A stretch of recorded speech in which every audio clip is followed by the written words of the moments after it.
My cheating ex-wife falsely accused me of SA, and I even got arrested. Now my family wants to make up after disowning me. My father somehow found me after disowning me. What should I do? I'm using a throwaway account for this because it's something I don't like thinking about too much. I can give you a little more detail about what happened and why it matters so much to me. My ex-girlfriend cheated on me, and when I confronted her about it, she freaked out and told almost everyone we knew that I raped her to cover up her cheating. It was like she tried to destroy my life just to protect herself. The police arrested me during the investigation, but eventually, they released me because there wasn't any evidence. However, the damage was already done. My parents had already disowned me, and most of my friends stopped talking to me. I hadn't even been proven guilty, but my parents still believed I was a rapist who got away with it. It felt like I was completely on my own. The only person who stood by me was my best friend. He helped me in secret, knowing how badly things were going for me, but I couldn't stand staying in that environment. So I ran away. I didn't have anything to lose and no one to talk to. My college barred me from going to classes and would only send me work via email and let me come in just for exams. I decided to leave that town entirely and work some community jobs, trying to scrape together enough money to get a small apartment where I could live and start fresh. After a while, I realized that I couldn't stand looking at my own name anymore. Every time I saw it, it reminded me of everything that had happened. So I decided to change it. That was a small but meaningful step toward creating a new identity and distancing myself from my past. With that, I made some new friends and enrolled in university again. Looking back, I don't know why I did that because it just left me buried in debt and broke. But at the time, I thought maybe finishing my degree would help me rebuild my life. I pushed through and finally completed my degree in teaching. Once I did, I decided to move to a different country, far away on the other side of the world. I found a nice apartment and got a job as a teacher there. This new environment felt like a breath of fresh air, and I settled into my job, focusing on my students and trying to find my place in this new life. I eventually met a girl who turned out to be my now wife. Meeting her changed everything for me. She showed me kindness and love at a time when I still felt pretty damaged from my past. We took things slow, but eventually we moved in together, and she stood by my side through the ups and downs. We decided to get married, and she became a rock for me, giving me stability and a renewed sense of hope. When I first met my wife, I couldn't fully trust her. I was so used to being on guard that I would flinch if she even tried to touch me, or I'd start fidgeting when she'd get close. But slowly, she showed me how patient and understanding she could be, and I eventually fell head over heels for her. Sometime later, she gave birth to our twins, a daughter and a son. I adore those two, and I'd defend them to the edge of the universe. My wife's family welcomed me quickly despite me being a foreigner, and they treated me kindly. It made me remember what a loving family feels like. Now, I'm living happily in a nice house with my wife and kids, at least, until last night. I was playing on my wife's PlayStation with our son, while she and our daughter were out in the garden. Out of nowhere, there's a knock on the door, and it's my father. He tried to speak to me, but I was too stunned. I slammed the door hard, scaring my son. I took him to his room and called my wife to bring our daughter inside. She was as shaken as I was. My father kept knocking, and I just broke down in that moment. My wife comforted me before answering the door herself. When she asked who he was, he said he was my father. My wife only knew a bit about my past, but she felt nothing but sorrow for me. She was furious and began yelling at my father for abandoning me. After she calmed down, I asked her to let him in, but to keep our kids busy in their room while I talked to him. He said he had been helping my ex-girlfriend clear some stuff from her phone and had stumbled upon messages between her and the guy she was cheating on me with. They were expressing guilt over ruining my life and how she wished she could take it all back. Hearing my father say that left me stunned. It brought back all the anger, confusion, and sadness I had been holding onto for so long. I wanted to believe him, but our relationship was so fractured. I listened, trying to process what he said, while my wife kept the kids entertained. I knew I had a lot to think about, but at least my father's words provided some closure to a chapter that had been left painfully unresolved. My father didn't confront my ex-girlfriend directly when he found out the truth because he wasn't ready to stir up old drama. Instead, He silently began searching for me to let me know that he believed me. I don't know how he found me, but I don't care because he's here now, and I need help figuring out what to do next. I've thought it over while walking through some random streets trying to clear my head, and I've considered my options. One option is to turn him away and tell him to go back to her country and leave me alone. Another is to reconcile with him and maybe even let my mother know. But honestly, I don't know what the best decision is. I'm really stressed out and planning to take tomorrow off work to sort things out. My father is staying in an apartment nearby, so I'll probably go to him with my answer. I've got to follow my heart on this one, but I'm not sure I can ever fully trust any of them again. Now for the comments before reading the update. He said that he was doing my ex-girlfriend a favor by clearing some stuff on her phone. Is this not odd to you? 1. Why would he still have contact with her? 2. Why would he snoop on her phone? People just trying to help. Don't break into phones? This is a red flag. The man disowned you still has contact with a woman who ruined your life, found the truth by being a snoop, and somehow stalked you halfway across the globe. Is this the chaos you're ready to unleash on your family? You're right. Not much of it adds up. It's such a messy situation, and I hate being put in this position. I'm struggling to find the right words to say to him and answer everything. Oh, sweetie, this was really brutal. To hear people who make false allegations should be sued and jailed. It ruins people's lives. This was absolutely ridiculous. The best advice I can give is to keep him out of your life. He was so willing to dump you so fast without even spending enough time to talk it out with you. Not to mention you're already happy with the life that you have without them. Of course, you can choose to forgive whoever you want, but I wonder what his motive is in trying to reconcile. Best of luck, dear. Thanks for sharing your story. Thank you. I would like to go down the AI for AI route and just not let him go near my family. I'm not the most forgiving person in retrospect. He has to live with the consequences of his actions. Now for the updates. Update 1. Hi everyone. I'm sorry I haven't updated in a while, but I finally decided not to reconcile with my father. I just couldn't find it in myself to forgive him. Some of you might be curious about what happened. So here's the story.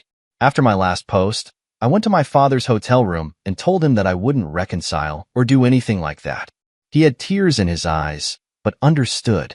He explained that he had informed my mother about the truth and cut my ex-girlfriend out of the family completely. I asked why there was any contact with my ex in the first place, since many of you wondered the same thing. He said she felt too guilty to completely let go of the family. I'm not too inclined to believe that, but it's enough closure for me. Apparently my mother didn't handle the news well and tried to get my phone number, but my father didn't share it with her. It's hard to know what to trust, given that it could all be a ploy to get me back in their lives.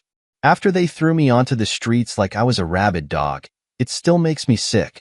My son asked who was at the door that night, but I just told him it was a colleague.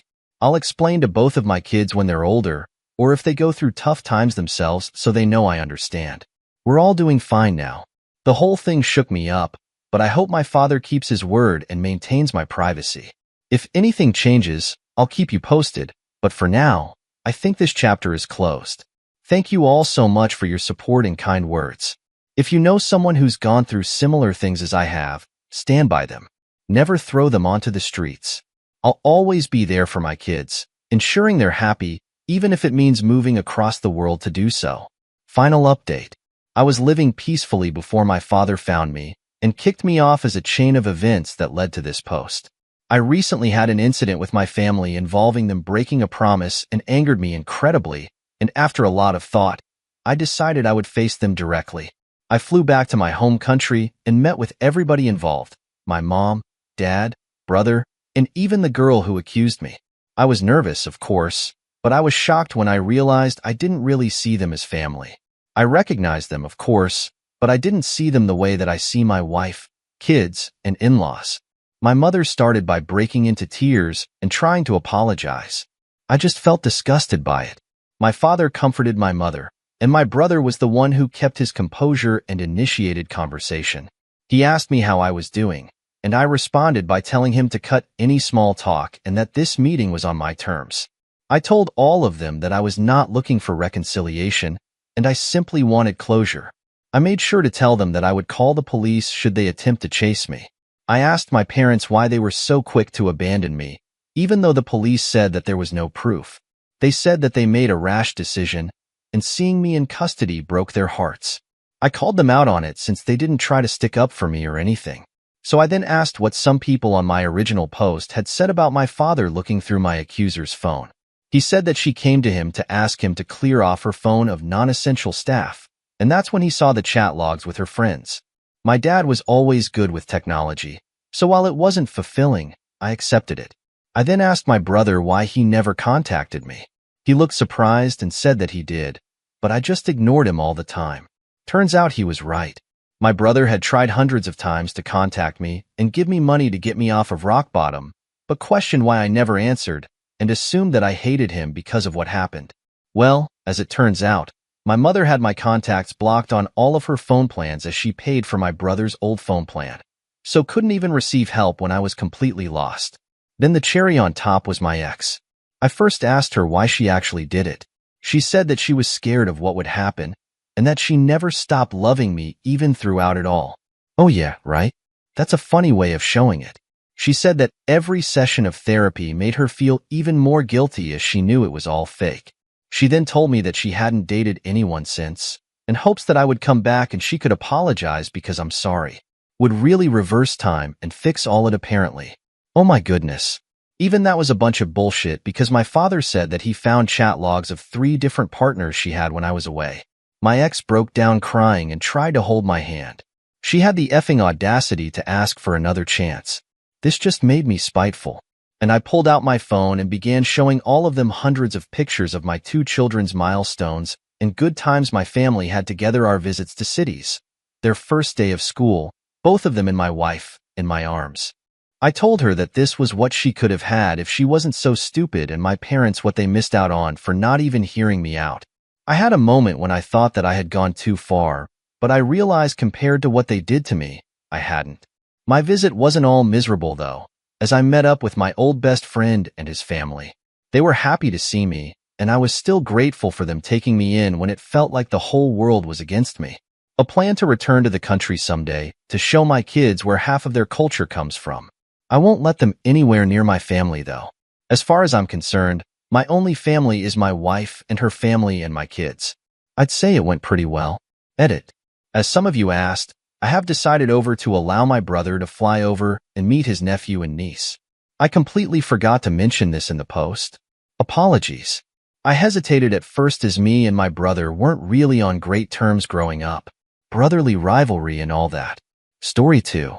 My friend told my boyfriend that we were having an affair but we're not. Boyfriend doesn't believe me. Let me start by saying that I fully understand how tricky and messy this situation is. I get why my boyfriend would be upset and even suspicious, but it's still shocking to me that he doesn't trust me. I mean, I guess it makes sense that he'd be suspicious after all that's happened, but still, it's tough. So I've been with my boyfriend Paul for 3 years now. We've had a lot of great times together and honestly, I really love him. But when we first started dating, he had major trust issues. You see, he'd been in relationships before where he got cheated on and that left him pretty scarred.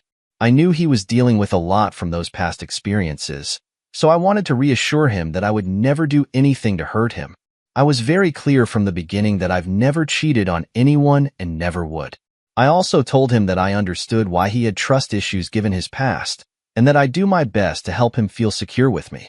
But at the same time, I made it known that being with someone who couldn't trust me was a deal breaker. I'm not comfortable in a relationship where someone's constantly suspicious or looking over my shoulder. In those early days, things were pretty rocky. He struggled with trust a lot, but over time, it got better. I made sure to be totally open with him, and I think my actions spoke for themselves. I'd always been honest with him, never cheated, and always kept him in the loop about my life. Because of that, I felt like I'd earned his trust throughout our 3 years together. But there were still moments when he felt insecure. Twice during our relationship, he asked to see the conversations I was having with my male friends. I could tell he was worried, so I obliged both times. I wanted to ease his concerns because I knew his fears came from a place of insecurity, not because he actually thought I was cheating. The second time, though, I made it clear that I was really unhappy about being treated like I was up to something shady. It felt like he didn't trust me, and that he thought I didn't deserve privacy with my friends. I understood his past, but it still wasn't fair. I told him that if he didn't trust me because of something specific I'd said or done, then I was totally willing to sit down and have a conversation about it so we could work through any issues together. But I also made it clear that if I hadn't done anything at all to make him suspicious, then I expected him to trust me. Trust is a two-way street, and without it, a relationship just can't function properly. Paul listened to what I had to say and seemed to understand. He agreed with me that I hadn't done anything wrong and apologized for making me feel like he didn't trust me. He promised not to ask again unless there was a real reason for concern, and since then we haven't had that issue come up again. Despite all that, though, it feels like we're still not fully out of the woods when it comes to trust. While he's gotten better about it, I can't help but think there's still some lingering suspicion in the back of his mind that he's not fully sharing with me. It's tough because I want to believe we're in a good place, but sometimes I catch little hints that he's still holding on to some of that old insecurity. One of the conversations Paul wanted to see was one I had with my friend Roger. Now, Roger confessed he was in love with me 2 years before I even started dating Paul. I told him at the time that I wasn't interested in him like that, and that was that. By the time I was in a relationship with Paul, I had no reason to think there was anything but a friendly vibe between Roger and me. We'd meet occasionally, just as friends. A week ago, Roger and I decided to grab coffee. I want to make it really clear that before this meetup, I never thought for a second that Roger had hung on to his feelings for me.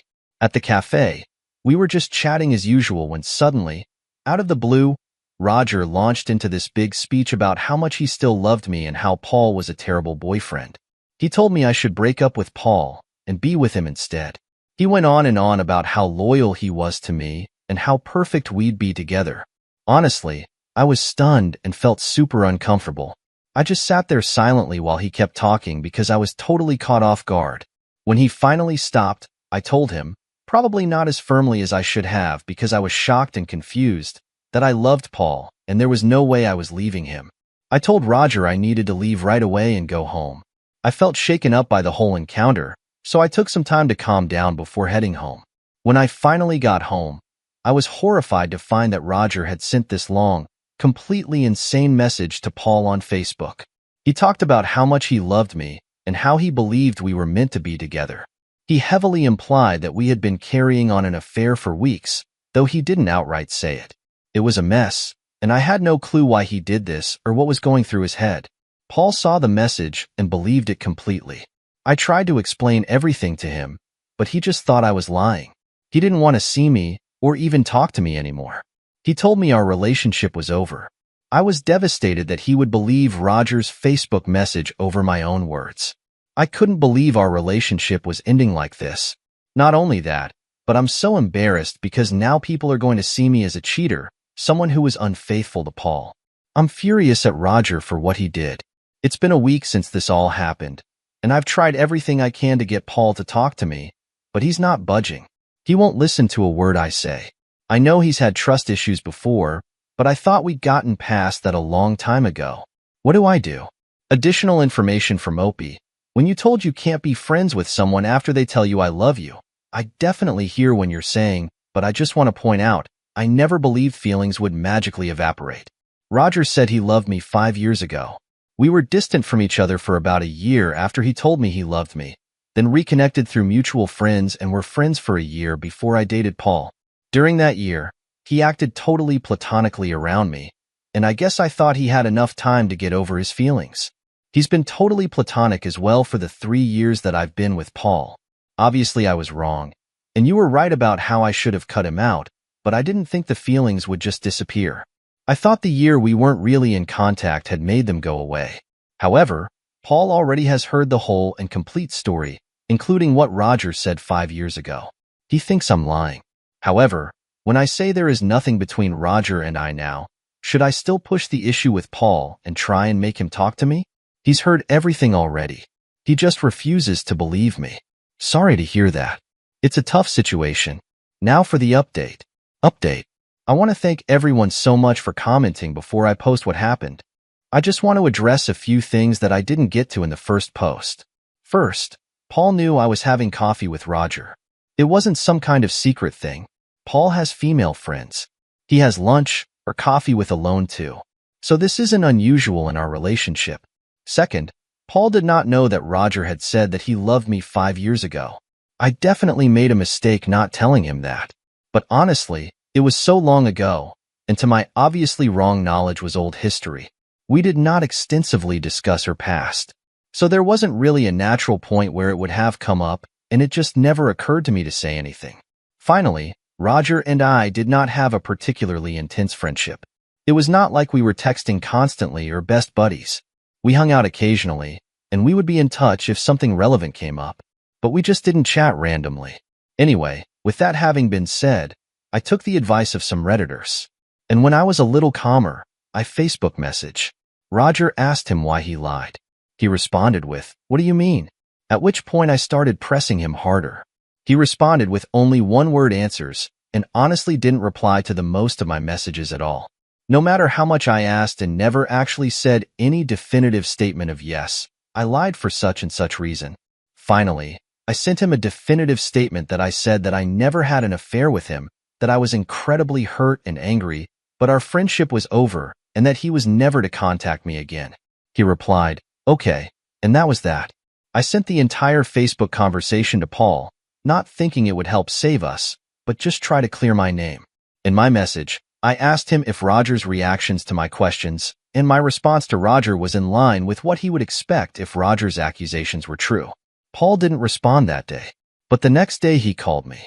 Paul basically said that the more he thought about it, the more he believed me, and that the conversation between Roger and I helped him believe that Roger's responses didn't make sense, and that he now thought nothing had gone on. However, he said despite that, the trust was broken between us, and he couldn't be with me. I got pretty mad and yelled at him, asking why I was being punished for nothing, and he just basically disengaged from the discussion. Not my finest moment, I know, but I was just so overwhelmed with frustration. We did eventually end the conversation calmly, if not amiably, and he is dropping off the stuff that I left at his apartment later this week. I learned my lesson. Not only will any declaration of interest by a friend in that friendship forever, but I will never date someone who has trust issues or a history of being cheated on again. I'm sure I come across as a little bitter about this, but honestly, I feel like there was absolutely no point to my fidelity and honesty during those 3 years. I got treated like a cheater, and whether or not I cheated, and both Paul and I ended up hurt and alone despite being 100% faithful. Better to end up alone or stick with an FWB than end up investing another 3 years in a relationship to have this be the conclusion. Story 3. In my day hole for being truthful with my friends when telling them that I won't go on a weekend away because I don't want to talk about marriage and babies for 3 days. I, 27 female, have a group of female friends, 8 of us. We have been friends for over a decade since school. Now we don't live in the same place. We meet up a couple of times a year for a weekend in an Airbnb. This used to be a weekend. Good food, drinks, hot tub, etc. I am content with my life at the moment. I am single dating and I don't know if I would like children, but in the event that I did know I wouldn't want one. Sin. Around 5 of my friends are either married or in very long-term relationships. Are these 5 to either have a baby or are pregnant? I will be seeing all of my friends this year for various weddings, friend baby events. I have been invited on this year's girls' trip. I have said I can't come. I didn't originally provide a reason when questioned in person by my friend who is pregnant. I told her the truth. I'm not going because it's a massive financial expense for 3 days where we only talk about people's upcoming engagements, weddings, babies. I have a lot going on, but I feel a lot of my friends do not show an interest unless I talk about someone that I'm dating. I also last time listened to one of my friends talk about her breastfeeding plans with vengeance for over an hour. She is not pregnant or trying. Truthfully, it's boring and it feels dismissive. It's also a really expensive way to feel bad about myself. I made it clear when telling my friend this that I'm thrilled for them still living the lives that they want, but maybe it's not the weekend for me at the moment, meaning it feels like the group has 2 distinct life stages. I'm in the minority and it focuses on one stage. My friend has since told me that she's really hurt, that I'm not excited for her or her other friends. I responded saying that I evidently was from other actions, but I just didn't think the trip was for me. I do have numerous other things going on, and to fit this in both the calendar and financially is a struggle. I just want to add for this friend specifically that I have gone on 3 weekends away for her wedding, and I'm flying to go to her baby shower all in the last 2 years. I have not asked her, nor has she wanted to fly to see me for anything in the last 2 years. So my query is, am I the a-hole for being truthful with the reason why I can't go? I probably just would have said that it's too expensive and I don't have the time to go, and just left it at that. But I don't think you're the a-hole though.